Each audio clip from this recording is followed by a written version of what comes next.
எத்தனையோ அக்குபஞ்சர் மருத்துவமனைகளை அவர் பார்த்துருக்காரு. பார்க்காம அக்குபஞ்சர் அவருக்கு அறிமுகம் ஆகலை. அப்போ ஏகப்பட்ட அக்குபஞ்சர் மருத்துவமனைகளை பார்த்தும் சீன மருத்துவத்தையும் பார்த்து அதிலிருந்து அவருடைய தேடல் நோக்கிய பயணம், அதை பற்றின அவருடைய பார்வை, தொலைநோக்கு பார்வை, ஆழ்நோக்கு பார்வை, அதை பற்றின ஒரு புரிதல், இது எல்லாமே தான் அவரை அந்த ஜென்சியூ அப்படிங்கிற இடத்துல கொண்டு வந்து நிறுத்துச்சு. அதனால தான் அவர் பாயிண்ட் சூஸிங்கை மிக சரியாக, வெறும் அந்த நாடிலேயே கூட எத்தனையோ வகைகள் இருக்குது, நம்ம சொல்லிக் கொடுத்த பாயிண்ட்ஸு எத்தனையோ வகைகள் இருக்குது, அதில் எது சரியானது, எது அந்த உயிருக்கு தேவையானது அப்படிங்கிறத நம்ம ட்ரீட்மெண்ட் கொடுக்கணும்னா நம்ம அந்த இடத்துக்கு வரணும். அதை வந்து கும்பலாக கூட்டமாக இருக்கிற இடத்தால வரவே வராது. ஒவ்வொரு பேஷண்ட்டுக்கிட்ட குறைஞ்சபட்சம் 10 நிமிஷமாவது அவங்க கூட ஸ்பெண்ட் பண்ணும்போது மட்டும்தான் நம்மளால் அந்த தேர்வு, அந்த சரியான இடத்துக்கு வர முடியும். அதை விட்டுட்டு வந்து கூட்டம் வரணும் அப்படிங்கிற எண்ணத்தோடு உட்காந்துட்டு டக்குன்னு கொடுத்து எந்த புள்ளி கொடுத்தாலும் வேலை செய்யும் அப்படிங்கிற இடத்துல இருந்து பண்ணும்பொழுது அதை நம்ம வந்து ஒரு இப்போ வேணால் சரியாக இருக்கிற மாதிரி இருக்கும். ஒரு தொழிலாக தான் மாற்றணும். மருத்துவத்தை எந்த இடத்துக்கு கொண்டு போகிறோம்? தொழிலாக கொண்டு போகிறோம். இன்றைக்கி தொழிலாக பிஸ்னஸாக இருக்கலாம். ஆனால் ஒரு இடத்துல எப்படி வந்து உதாரணமாக சொல்லணும்னா, எவ்வளோ சம்பாதிச்சாங்க, நிறைய சம்பாதிச்சா நிறைய காசு வரும் அப்படியே மூட்டையாக எடுத்துன்னு போய் நிறைய பதுக்கி வச்சாங்க பணத்தை, இல்லையா? நிறைய சேர்த்து வச்சா பிற்காலத்தை உதவும் சொல்லி நிறைய தொழில்கள் செஞ்சு கருப்பு பணங்களை பதுக்கி வச்சாங்க. ஆனால் திடீர்னு வந்து ஒரு பிரேக் வந்துச்சு. என்ன, 500 ரூபாய் நோட்டெல்லாம் செல்லாது, புது நோட்டு தான் செல்லும் அப்படின்ற இடம் வரும்போது மூட்டையாக சம்பாதிச்ச பணங்களை, பதுக்கி வச்ச பணங்களை நெருப்பில் போட்டு எரிச்சாங்க.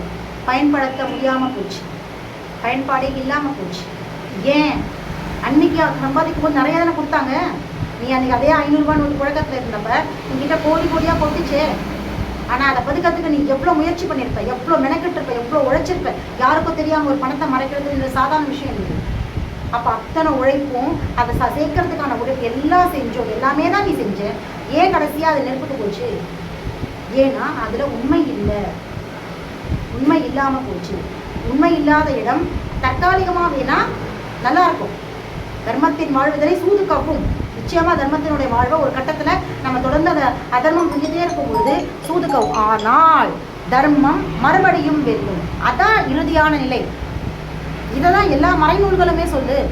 அது பகவத்கீதையாக இருந்தாலும், குரானாக இருந்தாலும், பைபிளாக இருந்தாலும், இல்லை ஜெயினர்களுடைய புத்தகங்களாக இருந்தாலும் சொல்கிற ஒரே விஷயம், தர்மத்தின் வாழ்வுதனை சூது காக்கும், ஆனால் தர்மம் மறுபடியும் வெல்லும். அதுதான் இறுதியான நிலை. அப்போது இறுதியாக எது வந்து பர்மனன்ட், டெம்பரரியாக பணம் சேர்க்கிறதா, இல்லை இறுதி நிலையான தர்மத்தோடு ட்ராவல் பண்ணுறதா? இப்போ இது இறுதி நிலை தர்மம் அப்படின்னும் பொழுது அதையே நம்ம ஆரம்பத்துலேருந்து அந்த அறத்தோடு செயல்படுத்தக்கூடாது. நம்மளுடைய பிகினிங் பாயிண்ட்டே அறத்தோடையே போவோமே ட்ராவல் பண்ணி. அதர்மம் செஞ்சு அதுக்கான தவறுகளுக்கான தண்டனை செஞ்சு கடைசியாக தர்மம் ஜெயிக்கிறதுக்கு நம்ம ஆரம்பிக்கிறதே அறத்தோடையே ஆரம்பிப்போம். பிரபஞ்சத்தோட கோட்பாடு என்ன? தர்மம் தானே, அதான் ஜெயிக்குன்றது தானே கோட்பாடு, அதானே நியதி. அப்போ அதையே ஆரம்பிப்போம்.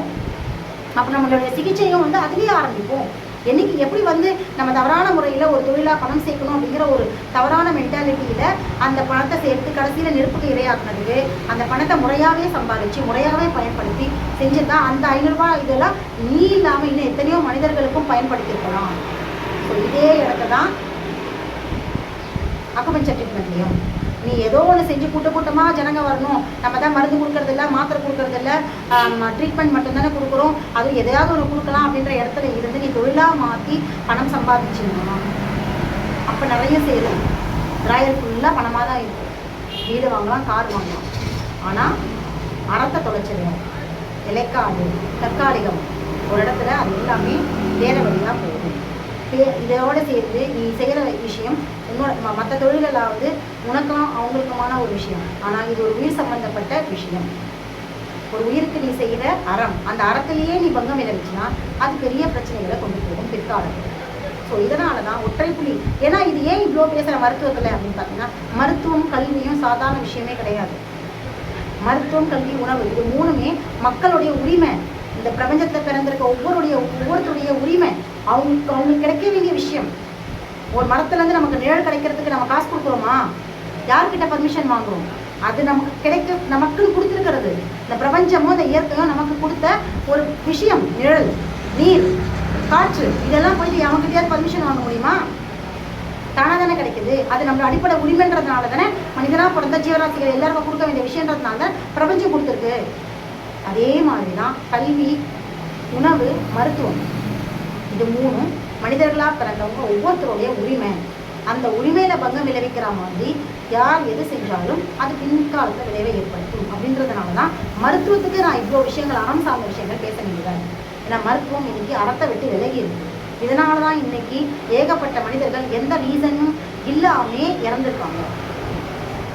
அதை அடுத்த பதிவில் இந்த இறந்தவங்களை பற்றி ஒரு இன்னைக்கு சமீபம் நேற்று ஒருத்தர் இறந்ததை பற்றி நான் பதிவு செய்வேன்.